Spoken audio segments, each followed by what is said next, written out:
छिंदवाड़ा से इस वक्त की बड़ी खबर आ रही है। अमरवाड़ा उपचुनाव में वोटिंग खत्म हो गई है। लाइन में लगे लोग ही अब वोट डाल सकेंगे। इसका मतलब यह है कि गेट बंद हो गया है। अब वहां पर जो लोग मौजूद हैं सिर्फ वही वोटिंग कर सकेंगे। आधिकारिक रूप से वोटिंग खत्म हो चुकी है।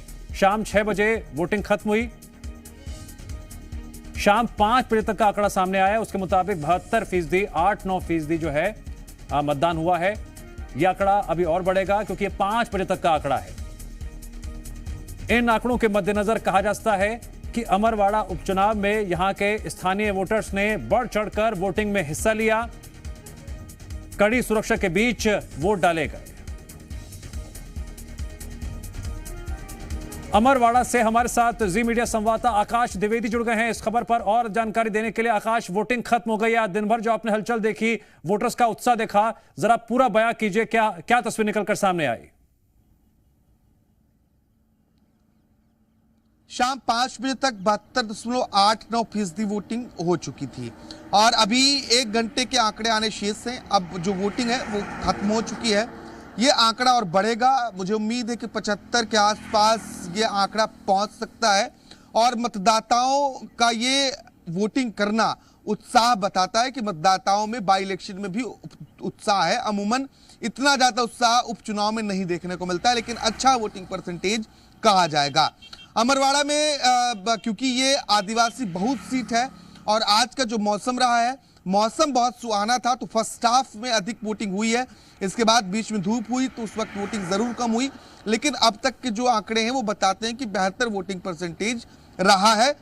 बिना किसी बड़ी घटना के कड़ी सुरक्षा के बीच ये पूरा जो मतदान है वो खत्म हुआ है। और देखना ये होगा क्योंकि इस बार का जो चुनाव है वो राजघराने वर्सेस दरबार है, तो जनता किसे चुनती है। और खास तौर पर कमलनाथ, जिसका ये गढ़ माना जाता है, छिंदवाड़ा और अमरवाड़ा विधानसभा सीट भी अब तक कांग्रेस के ही खाते में थी।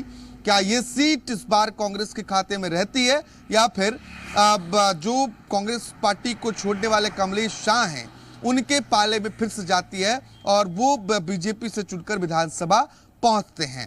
हालांकि जनता ने बहुत चालाकी दिखाई, किसी तरीके से खुलकर वोटर्स ने अपनी बात नहीं रखी है, लेकिन आंचल कुंड दरबार जिससे ताल्लुक रखते हैं कांग्रेस प्रत्याशी धीरेन शाह इनवाती, उसका प्रभाव अमरवाड़ा क्षेत्र में देखने को मिलता है और ये कितना प्रभाव डालता है वो देखना महत्वपूर्ण होगा। इसके साथ ही गोंडवाना गणतंत्र पार्टी, यहाँ दोनों राजनीतिक पार्टियों का वोट काटने का काम किया है, तो 13 तारीख तक इंतजार करना होगा। मतदान खत्म हो चुका है और अब रिजल्ट का इंतजार है।